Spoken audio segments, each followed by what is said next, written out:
He enjoys killing women most. The ones desperate for a shred of affection or a quick tumble in the sheets to feel alive for a moment. Sometimes he beds them before he kills them. Easy prey. His attention alights on a woman alone at a table, shoulders hunched like she's trying to fold in on herself, nursing her cup like it holds all the answers. My eyes narrow, watching the fae studying her. The poor thing doesn't stand a chance. Beneath the table, my fingers curl around the hilt of my dagger. It would be so easy to end this now. One throw straight through the bastard's black heart. But not here. Too many people. I need him outside. You come here often, darling. The soused idiot again. I sigh, dragging my gaze away from the fae. Wouldn't want him to notice how intently I'm staring. Get close enough, and he might recognize me or realize I can see right through his disguise, that I'm aware he's no ordinary scoundrel looking for a quick drunken rut in an alleyway. Not interested, I say, modulating my tone to match this part of town. My natural polished accent would betray my noble upbringing, draw too much attention. No, just ain't seen you before is all. I stifle a groan. This tosspot isn't taking the hint. But he's right. I spend my days in silks and finery. Aileana Kameron, the Marchioness of Douglas, is an aristocrat from a long line of nobility, and I'd rather this fool not realize I'm drinking beside him with fae-blessed blades hidden beneath my skirts, and I know 18 ways to kill a man with my pinky finger. I need to get rid of him. Fast. So I turn to the man and offer my best simpering smile. Tell you what, I could use another pint.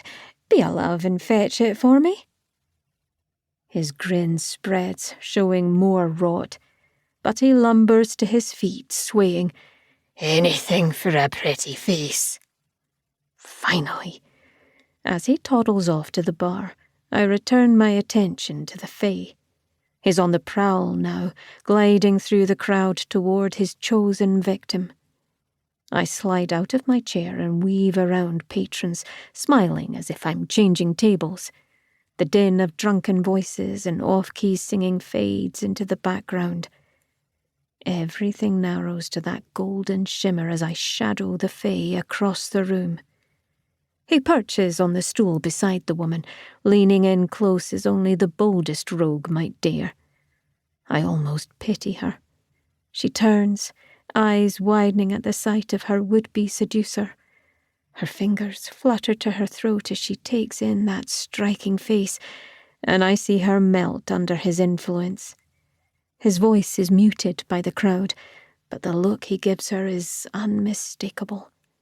I can feel the pressure of his power licking the air, intended to seduce, beguile, tempt her closer, to lower her defences with clever words and false promises. My fingers twitch with the urge to bury my blade in his spine, but I keep my distance. The fae is focused on his prey, no doubt whispering pretty lies and spinning a web of deception and desire. They all have their methods, salting their falsehoods just enough to spark curiosity and overcome any lingering doubts their seductive power can't smother. Twisting tales of comfort, protection, eternal devotion. I've heard them all before, lies that must sound so sweet to lonely ears. The woman sways into him, enraptured by every honeyed word dripping from his lips. I grit my teeth, tamping down the hot flare of anger in my chest.